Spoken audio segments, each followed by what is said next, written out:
चुनावी गणित कहता है कि महिला वोट के दम पर जीतना है तो पहले से ऐलान महिलाओं के लिए करना होगा। खासकर महिलाओं के खाते में अगर हर महीने पहले से पैसा आने लगे तो चुनाव जीतने की गारंटी बढ़ जाती है। लेकिन आज बिहार में चुनाव से पहले के आखिरी बजट में नीतीश कुमार की सरकार ने ऐसा कोई बड़ा ऐलान महिलाओं के लिए नहीं किया जो दूसरी सरकारें करती आई हैं। क्या नीतीश कुमार महिला वोट को लेकर अभी कुछ ऐसा सोच रहे हैं जिससे भविष्य की राजनीति पलट सकती है? इसीलिए आज नीतीश कुमार के इशारों को समझना जरूरी है। में 4667 करोड़ रुपया रेगुलेशन के रूप में तथा 3151 करोड़ रुपया। बिहार विधानसभा में सीन नंबर 1 उप मुख्यमंत्री और वित्त मंत्रालय संभालते सम्राट चौधरी बजट भाषण पढ़ रहे हैं।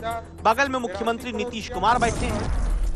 अचानक कुछ इशारा करने लगते हैं के रूप में तथा 3151 करोड़ रुपया। ये इशारे नीतीश कुमार ने सामने बैठे पूर्व उप मुख्यमंत्री तेजस्वी यादव को देखकर किया, जैसे नीतीश कुमार सामने बैठे तेजस्वी यादव से कुछ पूछ रहे हो। 7818 करोड़ रुपया में पंचायती राज संस्थान, जिसे देखकर जब तक तेजस्वी ने जवाब दिया तब तक कैमरा घूम चुका था। तेजस्वी यादव फिर सिर्फ नीतीश कुमार के इशारे पर मुस्कुराते दिखे और बाद में बताया इशारों में क्या बात हुई। संस्थानों को 5082 करोड़ रुपया तथा वो तो हर किसी को इशारा करते रहते हैं। कभी मुंह चबा चबा करके कह रहे थे, हम बोले हम पल्स खा रहे दिखा रहे थे, हमको इशारा कर रहे थे काय मुंह चबा रहे हो, बड़ा नोटिस कर रहे थे हम पे। फिर हमने देखा है भाई पल्स, खाना खा के आए थे तो लंच करके आए थे तो हम पल्स लिए हुए थे, पल्स खा रहे थे। जानकारी सदन के पटल पर रखता हूँ। बिहार विधानसभा में सीन नंबर 2, जैसे ही सम्राट चौधरी का बजट भाषण पूरा होता है नीतीश कुमार एकदम खड़े हो गए। सम्राट चौधरी की पीठ नीतीश कुमार ने ठोकी, गले लगाया, सदन में ताली बजने लगी।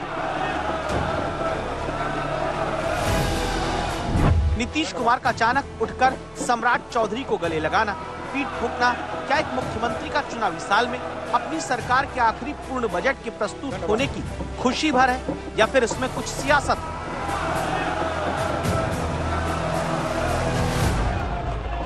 नीतीश कुमार जी पिता तुल्य हैं, बड़े भाई हैं, आशीर्वाद उनका मिलता रहे। जो नया लोग मिलता है, नीतीश कुमार जी की आदत है, अब तो आप ही को संभालना है, अब तो आप ही को देखना है।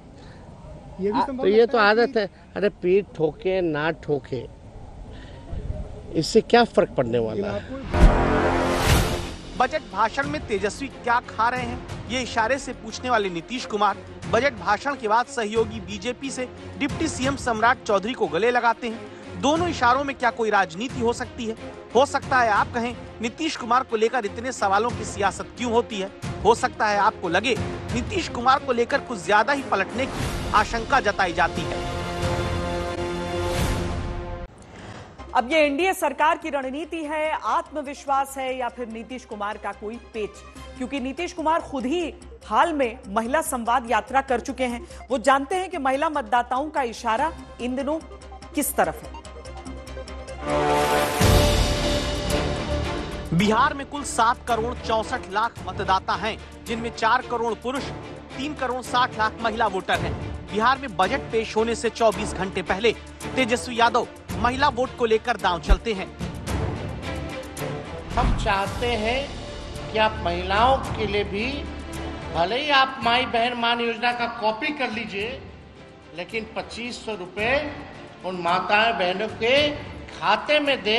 हर घर कम से कम 200 यूनिट सरकार जो है फ्री में बिजली भी उपलब्ध कराने का काम करे।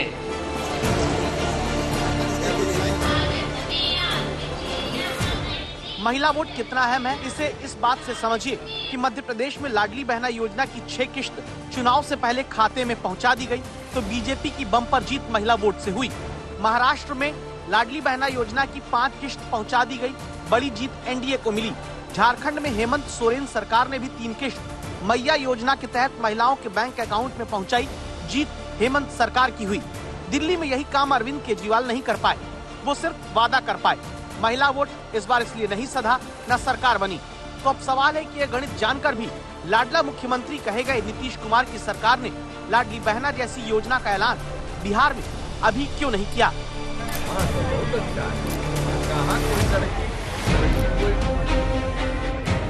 नीतीश सरकार की तरफ से महिलाओं के लिए ऐलान जो बजट में हुए हैं, उनमें प्रमुख बात यह है कि पटना में महिला हाट की स्थापना की जाएगी।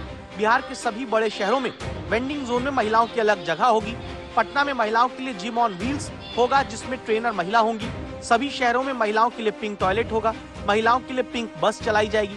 बिहार रोडवेज की बस में ड्राइवर, कंडक्टर और डिपो मेंटेनेंस स्टाफ के पदों में महिलाओं के लिए 33% आरक्षण की व्यवस्था लागू होगी। महिला ड्राइवर को कमर्शियल ई रिक्शा और 2 पहिया वाहन खरीदने पर कैश अनुदान मिलेगा। महिला सिपाहियों को उनके थाने के पास किराए का घर दिलाया जाएगा। मुख्य शहरों में कामकाजी महिलाओं के लिए हॉस्टल की स्थापना होगी। बिहार के महिलाओं के लिए पूर्ण रूप से सारी तरह की सेवा में, जैसे पिंक बस की व्यवस्था करना, पिंक टॉयलेट की व्यवस्था करना, उनको आर्थिक रूप से समृद्ध करना, ये सारी व्यवस्था किया गया। महिलाओं को लगातार बिहार में काम किए जा रहे हैं। बिहार के विकास में आदरणीय मुख्यमंत्री नीतीश कुमार जी के द्वारा स्वयं सहायता समूह में 46,00,000 करोड़ रुपया का पूरी तरह एक तरह से बिजनेस करने का काम पहले से। लेकिन क्या बिहार जैसे राज्य में जहां महिलाएं लगातार 3 चुनावों में वोट प्रतिशत में पुरुषों से ज्यादा मतदान करती आ रही हैं, वहां नीतीश कुमार अपनी सरकार के बजट में कुछ खास सोचकर लाडली बहना जैसी योजना नहीं लाए हैं?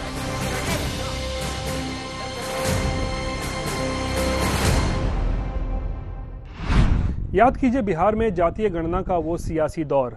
तेजस्वी और कांग्रेस उस वक्त नीतीश कुमार के साथ थे और बिहार में जातीय गणना हुई, लेकिन कुछ दिनों के बाद नीतीश कुमार महागठबंधन को छोड़कर एनडीए में आ गए और इसके बाद तेजस्वी और राहुल गांधी ने ये प्रचार करना शुरू किया कि उनके दबाव में ही नीतीश कुमार ने बिहार में जातीय गणना करवाई, यानी कि बिहार में जातीय गणना कराने के क्रेडिट का बंटवारा होता दिखा। तो सवाल ये उठता है कि क्या यही कुछ सोचकर नीतीश कुमार ने इस बार के बजट में महिलाओं के खाते में सीधा पैसा जमा कराने की किसी भी योजना से परहेज किया है, और क्या आने वाले दिनों में पार्टी के किसी मंच से वो ये बड़ा ऐलान कर सकते हैं? नीतीश कुमार के सीएम बनने से पहले बिहार में लड़कियों के स्कूल ड्रॉप आउट रेट बहुत ज्यादा था, लेकिन फिर जेडीयू के साथ महिला वोटर का भरोसा 2005 से ही जुड़ता आया।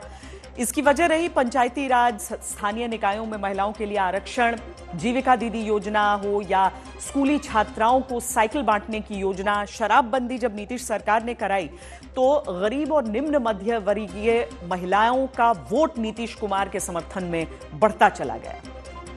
लेकिन अभी फिलहाल महिलाओं के खाते में कैश देने वाली स्कीम से नीतीश सरकार ने दूरी बनाई, तो क्या इसका कारण यह भी है कि जेडीयू से ज्यादा अब बीजेपी महिला वोट पाने लगी है?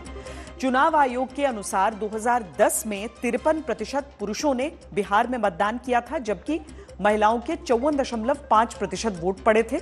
इस चुनाव में नीतीश कुमार की पार्टी को विधानसभा की 115 सीटों पर जीत मिली थी, जो बहुमत से केवल 7 सीटें कम थी। 2015 के विधानसभा चुनाव में भी वोट देने में महिलाएं आगे थी। इस चुनाव में 51.1% पुरुषों ने मतदान किया। महिलाओं का वोटिंग टर्नआउट 60.4% था। पुरुषों के मुकाबले इस चुनाव में महिलाओं के करीब 9% ज्यादा वोट पड़े थे। ये वो चुनाव था जिसमें नीतीश कुमार बीजेपी से अलग होकर आरजेडी के साथ लड़े थे। नीतीश कुमार की पार्टी विधानसभा में दूसरे नंबर की पार्टी बन गई। उसे 71 सीटों पर जीत मिली।